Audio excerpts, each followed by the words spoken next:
जो बार बार परीक्षाओं में पूछे जाते हैं। दोस्तों आप कोई सा भी गवर्नमेंट एग्जाम देंगे तो आपके पेपर में ये सब प्रश्न हमेशा देखने को मिलेंगे। दोस्तों सौर मंडल में कुछ इंपॉर्टेंट क्वेश्चन होते हैं जो हमेशा परीक्षाओं में पूछे जाते हैं, उन प्रश्नों को इस वीडियो में शामिल किया हूं। इसलिए दोस्तों आप सभी प्रश्नों को ध्यान से देखेंगे और याद करते हुए चलेंगे, और जिन प्रश्नों को दोस्तों आंसर आपको पता होगा उसे आप कमेंट भी करते रहिएगा। तो देखिएगा दोस्तों, पहला क्वेश्चन है, मोस्ट इंपॉर्टेंट क्वेश्चन है और हमेशा पूछा जाने वाला प्रश्न है दोस्तों, सौर मंडल का जन्मदाता किसे कहा जाता है? तो आपके सामने चार ऑप्शन दिख रहे हैं दोस्तों, इन चारों ऑप्शनों में से एक ऑप्शन सही है, उसे आपको कमेंट करके बताना है।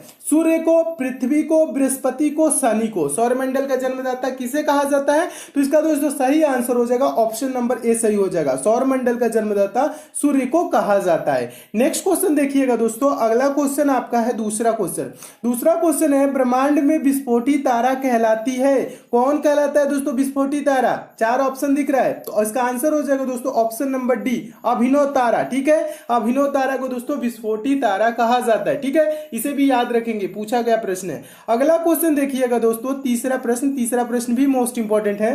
प्रश्न है, सूर्य के मध्य भाग को क्या कहा जाता है? ये दोस्तों मोस्ट इंपॉर्टेंट प्रश्न है क्योंकि ये बहुत बार परीक्षाओं में पूछा जा चुका है। सूर्य के मध्य भाग को क्या कहा जाता है? तो आंसर हो जाएगा दोस्तों ऑप्शन नंबर बी, प्रकाश मंडल कहा जाता है सूर्य के मध्य भाग को। नेक्स्ट क्वेश्चन है दोस्तों चौथा प्रश्न है, सूर्य के ऊपर के भाग को क्या कहा जाता है? ये भी पूछा गया प्रश्न है, तो इसका दोस्तों आंसर हो जाएगा ऑप्शन नंबर सी सही हो जाएगा, वर्णमंडल कहा जाता है। सूर्य के ऊपर के भाग को क्या कहा जाता है? वर्णमंडल कहा जाता है। नेक्स्ट क्वेश्चन देखिए, अगला क्वेश्चन भी महत्वपूर्ण है।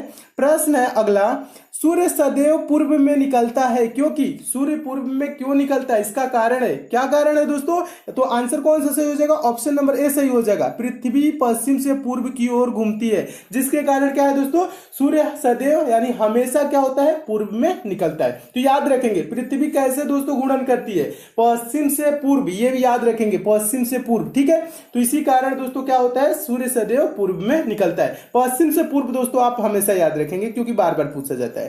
नेक्स्ट क्वेश्चन देखिएगा दोस्तों, अगला क्वेश्चन भी इंपॉर्टेंट है। छठा नंबर प्रश्न है, नार्वे में अर्धरात्रि के समय सूर्य कब दिखाई देता है? नार्वे में अर्धरात्रि के समय सूर्य कब दिखाई देता है? तो दोस्तों इसका आंसर हो जाएगा ऑप्शन नंबर सी सही हो जाएगा, 21 जून को। नार्वे में अर्धरात्रि के समय 21 जून को सूर्य दिखाई देता है। ठीक है, 21 जून याद रखेंगे। नेक्स्ट क्वेश्चन देखिएगा, अगला क्वेश्चन भी महत्वपूर्ण है, पूछा गया प्रश्न है, उत्तरी ध्रुव की खोज किसने की थी? उत्तरी ध्रुव की खोज किसने की थी?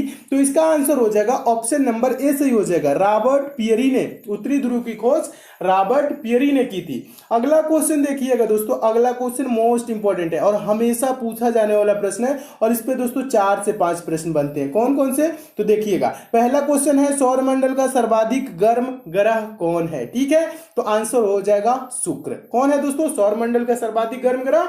शुक्र है। और एक और इससे प्रश्न बनता है, भोर का तारा किसे कहा जाता है? तो शुक्र को ही कहा जाता है। शाम का तारा किसे कहा जाता है? शुक्र को ही कहा जाता है। सौंदर्य का देवता किसे कहा जाता है? याद रखिएगा, सौंदर्य का देवता भी पूछा जाता है, तो आंसर याद रखेंगे, शुक्र को ही सौंदर्य का देवता भी कहा जाता है। पृथ्वी की बहन किसे कहा जाता है? तो शुक्र को ही कहा जाता है। तो शुक्र से रिलेटेड आपके कितने प्रश्न बन गए दोस्तों? 5 प्रश्न। कौन कौन सा? सर्वाधिक गर्म ग्रह कौन है? शुक्र है। भोर का तारा कौन है? शुक्र है। शाम का तारा कौन है? शुक्र है। सूर्य सौंदर्य का देवता कौन है? शुक्र है। पृथ्वी की बहन किसे कहा जाता है? शुक्र को। ठीक है, तो ये इंपॉर्टेंट प्रश्न बनते हैं, इसे दोस्तों आप जरूर याद रखिएगा। नेक्स्ट क्वेश्चन देखिएगा, और ये सब दोस्तों आपको प्रश्न अच्छे लग रहे हैं तो वीडियो को लाइक बिना किए ना जाइएगा, लाइक जरूर कर दीजिए, अभी कर दीजिए। देखिए अगला क्वेश्चन है, 9वां क्वेश्चन है दोस्तों, किस दिन पृथ्वी सूर्य के सबसे निकट होती है? ये प्रश्न पूछा जाता है, किस दिन पृथ्वी सूर्य के सबसे निकट होती है? तो इसका दोस्तों आंसर क्या हो जाएगा? चारों ऑप्शन को पढ़ेंगे तो ऑप्शन नंबर डी सही हो जाएगा, 3 जनवरी को। 3 जनवरी को दोस्तों पृथ्वी सूर्य के सबसे निकट होती है। अगला क्वेश्चन देखिएगा, ये भी पूछा जाता है, पृथ्वी सूर्य से अपनी अधिकतम दूरी पर होती है, कब अधिकतम दूरी पर होती है? तो इसका आंसर हो जाएगा ऑप्शन नंबर डी, 4 जुलाई को। देखिएगा 3 जनवरी को क्या होता है दोस्तों? पृथ्वी सूर्य के सबसे निकट होती है।